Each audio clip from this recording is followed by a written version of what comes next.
안녕하세요. 저는 음악 커뮤니케이터 가치입니다. 로드 투 킹덤 2의 에이스 오브 에이스가 벌써 마지막인데요. 킹덤 2도 10회였는데 이번 시즌은 8회로 연출이 되면서 조금 더 스피드가 빨라진 느낌인데요. 요즘 트렌드라고 봐야겠죠. 오늘은 마지막 화기 때문에 이미 결과가 정해진 이후에 제 리뷰 영상이 올라가니까 저도 무대 리뷰는 간단히 하고 이 프로그램에 대한 리뷰를 해보겠습니다.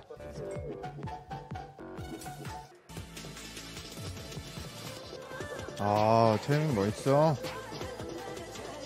와, 평소에선 그렇게 얌전한데 무대에서 저렇게 하는 거 봐. 진짜 대단해. 태민 솔로 지금보다 훨씬 더 이제 주목을 받을 수 있다고 생각해요. MC야 뭐 이제부터 좀 더 연습하면 되고. 오늘은 신곡으로 무대를 하면서 끝나는 거죠. 크래비티가 우승하겠지. 유나이트가 신곡 신념을 한다고 합니다.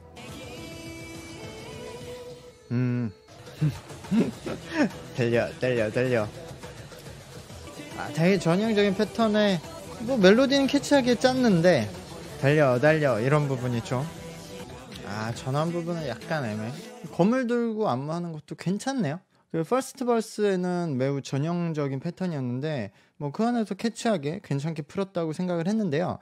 전체적으로는 이게 리듬의 흐름이 이어가진 않아서 만약에 AR도 이런 흐름으로 들어가면은 약간 애매할 수도, 정신없을 수도. 근데 이거 퍼포먼스 버전으로 편곡돼 있고 뭔가 AR에서는 또 전체적인 흐름이 잘 정리가 돼 있다면 듣기도 괜찮고 어쨌든 퍼포먼스 보기에 좋은 곡이 될 것 같습니다. 더크루원 신곡은 Hit the Floor. 이 팀은 프로젝트 팀이라서 아예 곡 발표가 처음이에요. 이게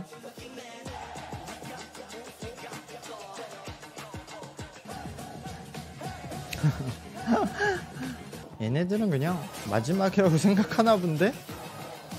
감상을 위한 곡이라기보단 퍼포먼스를 위한 곡인 것 같아요.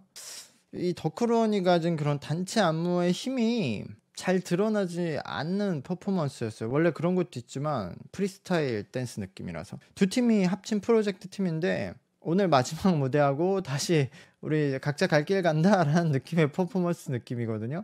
이런 컨셉으로 앞으로 뭔가 계속 하겠다. 우리의 색깔을 처음 보여주는 신곡이다 이런 느낌보다는 그냥 이번에 특별하게 내는 프로젝트성 곡이니까 우리 그냥 신나고 약간 색다른 거 해보자 그런 느낌이었어요. 마너스 신곡은 I Know You Know입니다. 환웅이 원래 잘하던 걸로 돌아왔어. 노래 잘 만들었다. 마지막에 한번 터트리겠지? 그냥 코러스로 정석으로 갔네.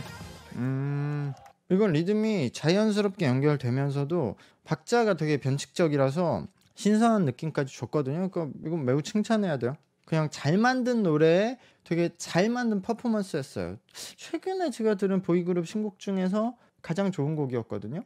이건 카페나 음악을 틀어놓으시는 매장에서 플레이리스트에 넣어도 될 것 같아요. 노래가 좋네. 네, 신곡 음원 순위. 지금 신곡 음원 순위는 워너스가 2위고 크래비티가 1위예요. 이게 팬 숫자의 차이일 수도 있고 진짜로 크래비티의 노래가 더 좋을 수도 있으니까 기대가 되네요. 워너스 노래가 굉장히 좋았기 때문에. 워너스 노래는 여기서 쓰기 아까운 노래였어요. 좀 더 제대로 활동을 하면 좋을 노래. 에이턴의 신곡은 스피드런입니다. 자기들이 하던 거 하려는 느낌인데 얘는 본인들 진짜 정규 싱글 내듯이 냈네. 이 회사도 일 잘하네. 센스가 좋은 거죠. 이런 선택의 차이니까.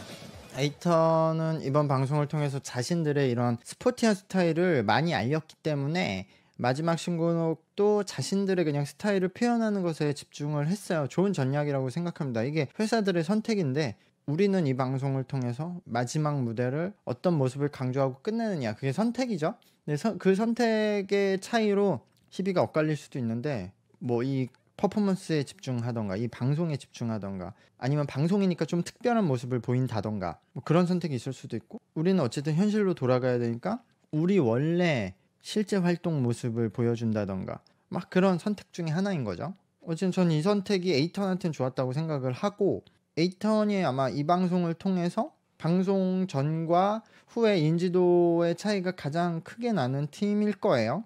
그런 서사를 잘 표현한 것 같고, 그래서 에이턴은 첫 등장한 무대, 그리고 이 방송 마지막에 무대에서 그 첫과 끝을 비슷한 톤으로 에이턴의 모습을 잘 보여준 것 같습니다. 이 곡도 좋네요. 네, 이제 크래비티의 신곡은 히스토리아입니다. 이 곡이 1위라는 말이죠.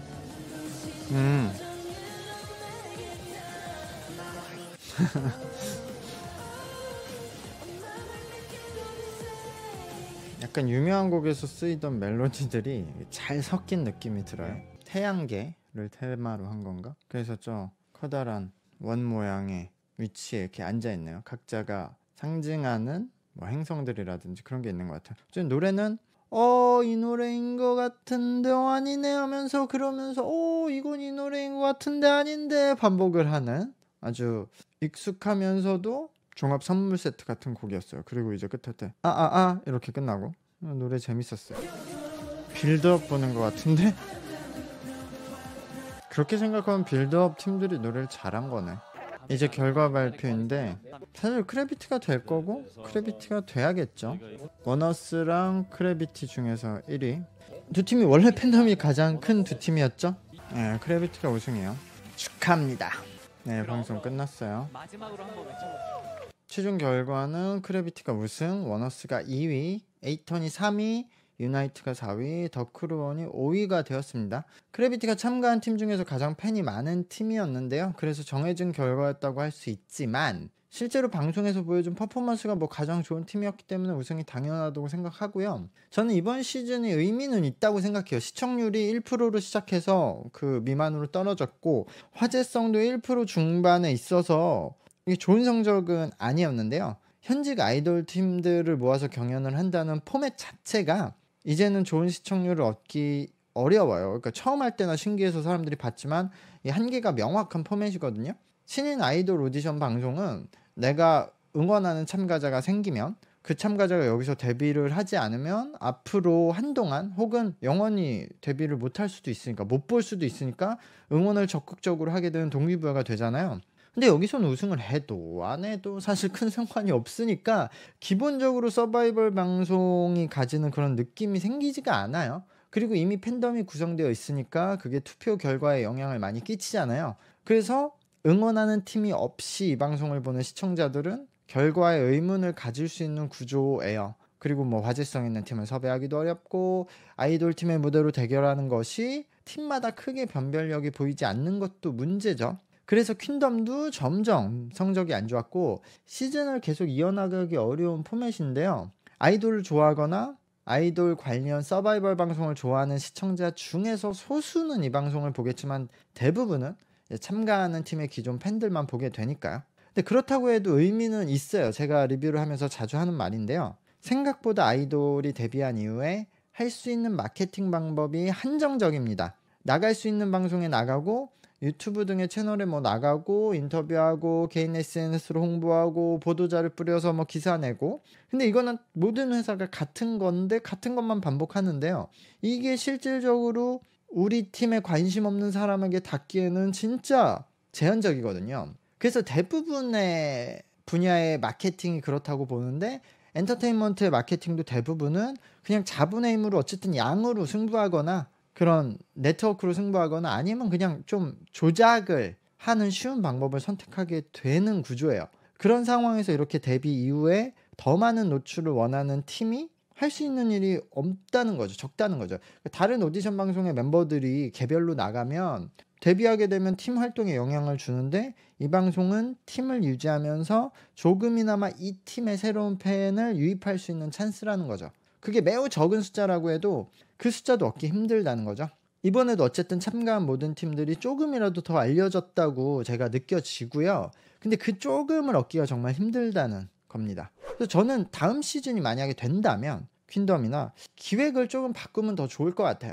요즘 예능 방송을 연출할 때도 현장에서부터 이 영상의 썸네일 제목을 염두에 두면서 그리고 쇼츠 각을 보면서 롱을 찍거든요. 그 연출을 롱텀의 영상을 연출하는 현장에서 이미 이거 쇼츠 어떻게 하고 그럼 썸네일 어떻게 써야지 이렇게 생각을 하면서 연출을 한다는 거예요. 그만큼 썸네일이 중요한 시대인데요. 근데 이 방송에서 엄청 좋은 무대가 나와서 유튜브에 올리고 또 그걸 팬들이 영업을 할 때 썸네일을 어떻게 할까요? 현재 썸네일과 제목을 보면 그냥 참가한 팀과 멤버 이름 노래 제목이거든요. 그러니까 이걸 커뮤니티 홍보를 해서 팬들이 새로운 팬들을 유입시키려고 할 때 그 글 제목을 어떻게 쓰냔 말이죠. 거기서도 그냥 뭐 우리 애들 봐줘, 뭐 미쳤다, 뭐 팀 이름 노래 제목 뭐 그런 거죠. 어쨌든 뭐 예를 들어 뭐 얘네들이 다른 스트레이키즈 노래 커버했으면 뭐 누가 스트레이키즈 커버했는데 미쳤다 이거잖아요. 근데 이걸 이 팀을 모르는 사람, 이 팀에 관심 없는 사람, 그리고 아이돌에 관심 없는 사람이 누르겠냐고요. 그래서 제가 이번 시즌을 리뷰하면서 참가한 팀들이 퍼포먼스를 할 때 영화 컨셉을 많이 차용해서 하길래 아이의 미션을 영화로 표현하는 것을 하면 좋겠다고 말을 한 건데요. 예를 들어 이렇게 할 수 있어요. 뭐 다음 시즌부터는 아이의 다른 작품을 K-팝 아이돌이 퍼포먼스로 표현해서 대결을 하는 컨셉이라고 가는 거예요. 그래서 1라운드 미션은 SF 영화다. 미션 주제가. 그러면 팀마다 현존하는 SF 영화 중에서 표현하고 싶은 영화를 고르고 거기에 맞는 곡을 골라서 퍼포먼스를 만드는 거죠. 이건 뭐 본인들의 곡을 해도 남의 곡을 커버해도 되는 거죠. 어차피 실제 그 영화의 영상을 쓰는 게 아니니까 저작권은 상관이 없거든요. 그리고 뭐 2라운드에서는 그럼 청춘 애니메이션이 주제다. 아니면 뭐 K 드라마가 주제다. 이렇게 할 수 있잖아요. 이렇게 하면은 주제도 무궁무진하고 썸네일에 뭐 예를 들어 아바타를 이렇게 표현했다고? 라는 등으로 그 팀이나 아이돌에 관심 없는 사람 중에서 그 원작에 관심 있는 사람들도 호기심을 가질 만한 확률이 늘어나고 커뮤니티 홍보할 때도 뭐 아바타를 표현한 크래비티가 난리 난 이유 뭐 아니면 크래비티도 빼버리고 아바타를 퍼포먼스로 풀어낸 케이팝 아이돌이 서양에서 난리 난 이유 뭐 이런 느낌으로 새로운 사람의 유입을 어쨌든 이끌어낼 수 있는 각이 생기잖아요. 그리고 추가로 이 방송은 기존 팬덤의 크기 영향이 크니까 현장 관객 투표, 온라인 투표는 좀 비율을 낮추고 심사위원을 둬서 점수 보정을 하는 게 나을 수도 있다고 생각해요. 이것도 어쨌든 논란이 되겠지만. 근데 여기에 그러면은 영화 평론가 같은 사람도 심사위원으로 넣으면서 원작과의 그 비교도 설명해주고 그러면 좀 신선해질 수 있잖아요. 그냥 제 하나의 아이디어였고요. 어쨌든 이번 시즌은 그 가능성을 본 시즌이었다. 참가한 팀들의 퍼포먼스가 스케일도 커졌지만 퀄리티도 상승을 했거든요. K-팝 아이돌을 종합 예술이라고 하잖아요. 여러 명의 크리에이터가 구상한 무대를 아이돌 멤버들이 실현을 시켜주는 건데요. 그런 K-팝 아이돌의 그런 장점을 잘 보여준 시즌이었다고 생각을 합니다. 이번 방송은 큰 논란은 없었지만 퍼포먼스의 스케일이 점점 커지면서 참가한 팀들마다 세트 구성, 세트 사용 방법의 차이가 좀 보이면서 이거 공평하지 않는 거 아니냐라는 이야기들은 있었어요. 모두가 같은 조건이나 같은 세트 비용으로 해야 되는 거 아니냐는 의견들이 있었는데 이거는 이제 스태프가 참가한 팀들이 동의하는 선에서 뭐 협의를 봐서 한 거라고 하거든요. 근데 뭐 엠넷이 동의하라고 하는 상황에서 동의 안 할 사람들은 없으니까 그건 의미 없고 뭐 다음 시즌이 있다면 요거는 조금 더 밸런스를 고려해 보는 게 좋지 않나. 근데 어쨌든 이게 뭐 어떤 금액의 제한을 두면 그걸 일일이 뭐 내역서를 받아볼 수도 없고 엠넷이 그런 것도 웃기고 뭐 어떤 구조물들만 써 하면은 결국 점점 더 스케일이 큰 퍼포먼스로 차별성을 둬야 되는데 이 방송이 그게 한계가 생기니까 쉽지는 않을 것 같아요. 그 마지막에 콘서트 개최 논란이 있었는데요. 뭐 이게 논란이라고 할 주제인지는 모르겠는데 이 시리즈 처음으로 방송이 종료된 이후에 참가한 팀들이 합동 콘서트를 해요. 이 탑5 다섯 팀들인데요. 보통 이런 오디션 서바이벌 방송, 음악 서바이벌 방송은 이렇게 해요. 근데 여기는 활동하고 있는 팀들이 참여하니까 합동 콘서트를 한 적이 없었어요. 그래서 이번에 처음으로 하는 것 같은데 합동 콘서트를 하는 것 자체가 무리다. 그리고 콘서트를 너무 큰 곳을 잡아서 판매가 저조하다. 뭐 이게 논란의 포인트인 것 같은데 이것도 제가 약간 아는 입장에서 변명을 해보자면 물론 활동하고 있는 팀들이니까 각자 콘서트를 하고 있어요. 그리고 팬들은 개별 콘서트가 더 좋죠. 5팀의 합동 콘서트라면 개별 콘서트에 비해서 5분의 1이니까. 근데 이렇게 모여서 하면 어쨌든 개별 콘서트랑 다른 또 공연을 볼 수 있는 거잖아요. 개별 콘서트 하기 힘든 큰 공연장에서 멤버들이 콘서트를 해볼 수도 있는 것도 있고요.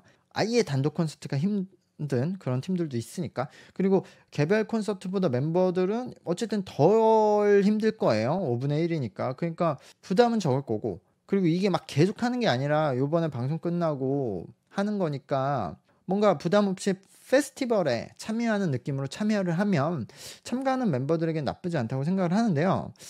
그 공연장 크기 논란은 이런 서바이벌 방송에서 사실 자주 나오는 논란이에요.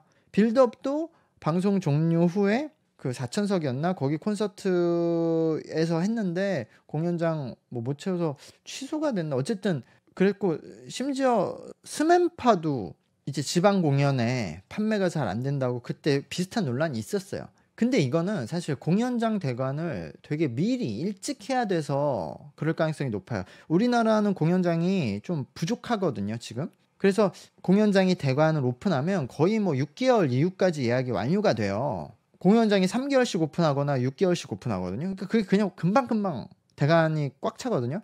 그러니까 대부분 이런 방송들이 시청자들의 반응, 이 방송에 대한 반응을 알기 전에 대관을 미리 하게 되는 거예요.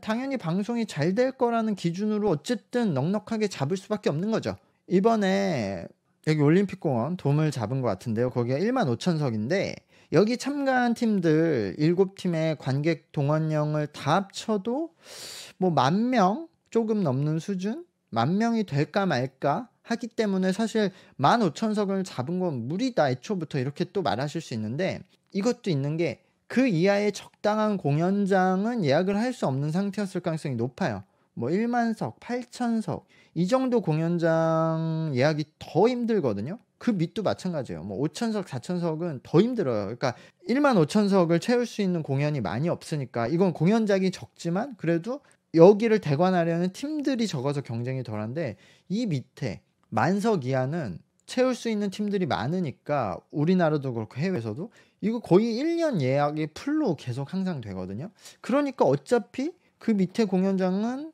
예약할 수 있는 데가 없어. 15,000석 약간 무리일 수도 있지만 뭐 방송이 잘 되면 좀 되지 않을까? 뭐 이렇게 가는 흐름이 된다는 거죠. 어쨌든 이렇게 여러 가지 상황이 있고요. 그래도 방송 끝까지 봐주시고 제 영상까지 봐주신 분들에게 감사드리고요. 참가한 팀들에게 응원 부탁드립니다. 저는 여기까지였습니다. 채널 구독과 영상의 좋아요 부탁드리겠습니다. 감사합니다. 안녕.